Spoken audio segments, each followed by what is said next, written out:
What is your sort of response to the objections around crowding out the private sector and the issue of potentially inflation?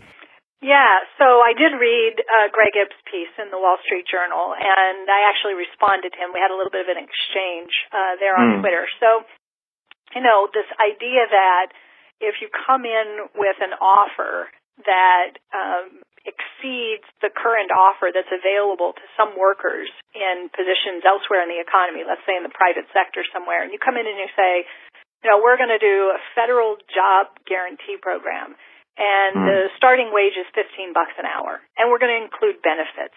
And the concern for some people is, whoa, that is so much better than what millions of people in the private sector are getting today. So they envision a scenario where people will just flee their jobs and their employers will just watch them leave, and they will come into the public service employment program and they'll work for a higher wage and better benefits. So, Greg in his piece says he views this as a threat to private sector employment because this is what he thinks would naturally happen. We don't think that this makes sense either, just intuitively, and it certainly doesn't make sense within the context of the actual macro modeling that we did and published in that Levy report that you referred to. So there may be cases at the micro level, so at the individual level, where a worker goes to their employer and says, look, you're paying me, $7.50 an hour. I can go get a job in the public service employment program that's going to pay $15 and give me some benefits. If you can't match that, I'm going to quit. There are going to be some employers in the economy who will refuse to raise workers' wages. There will be. And those workers will now have access to a full-time job at a living wage with some benefits. Okay, that's going to happen. But that's at the micro level. And what our report shows is that at the macro level, that is for the economy as a whole, what the job guarantee program does is put, let's say, 15 million people to work at $15 an hour in these public service jobs that then create income for those workers, that then boost consumption spending. Those people become customers at all of these businesses in the private sector, which then increase their sales and their revenues and their profits.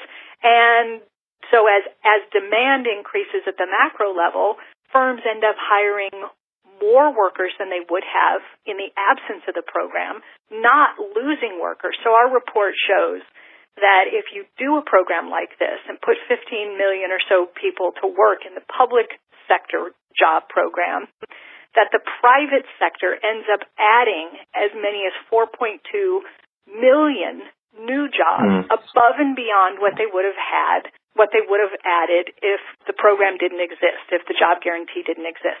So, it's just not, it's not correct, it's not credible to say that the job guarantee is a threat to the private sector. In fact, what it does is crowd in all kinds of new private sector jobs. You asked about inflation, and again, it becomes something where I think our critics have just been, to put it crudely, I think they've been sloppy. They're just simply saying, if you raise wages, it will be inflationary. They just assert this without any evidence at all, right? They just say, it's going to cause all kinds of inflation, and that becomes one way that they try to discredit or undermine the proposal. And again, I go back to our report and I say, look, if you want to claim that the program is going to be inflationary, you have to do the hard work to demonstrate that. We did the hard work.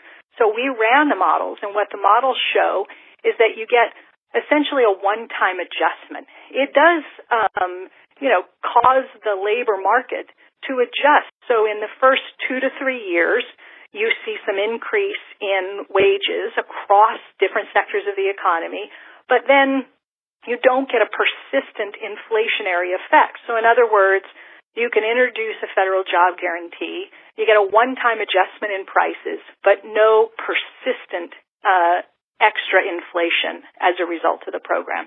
Professor Kelton, this is Michael Palmieri. I wanted to also follow up another point that's been brought up a lot, was this question of the very idea of what it does to a human being either under or unemployed in terms of the social costs, the health costs. There's been tons of work showing that being unemployed is probably one of the worst things for mental health that you could ever have.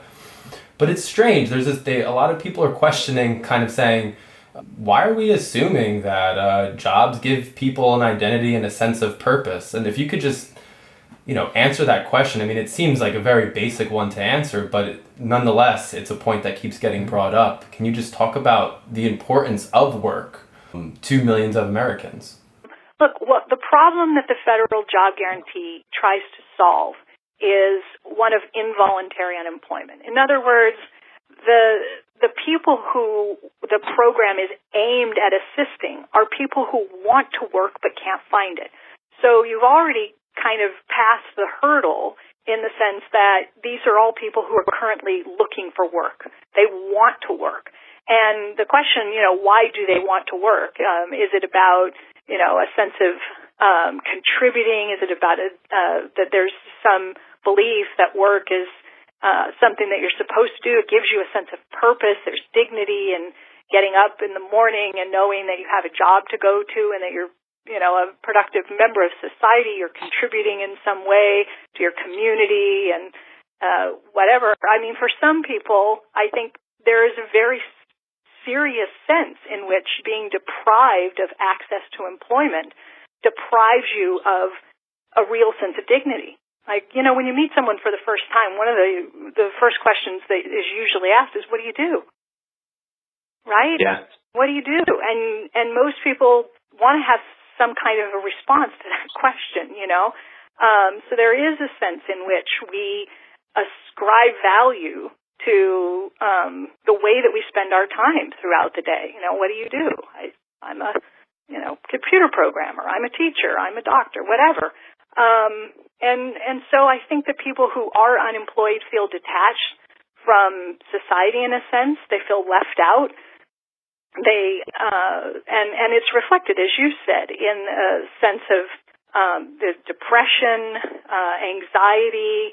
It's not just about money. We look at Argentina, which introduced a form of a job guarantee some number of years ago. They called it the Jefes program. And one of my co-authors on this report, Pavlina Chernova, went to Argentina. She talked with workers in the program. And one of the questions she asked them was, would you rather that we just sent you a check and you didn't have to participate in the program in order to get the income? You could just have the check arrive and you didn't have to show up and do anything. Would you have preferred that? And overwhelmingly, they said, absolutely not. This is where we come and we get together and, we interact and we do something productive in our communities and we feel a sense of purpose. And, that I think speaks to the question that you're raising.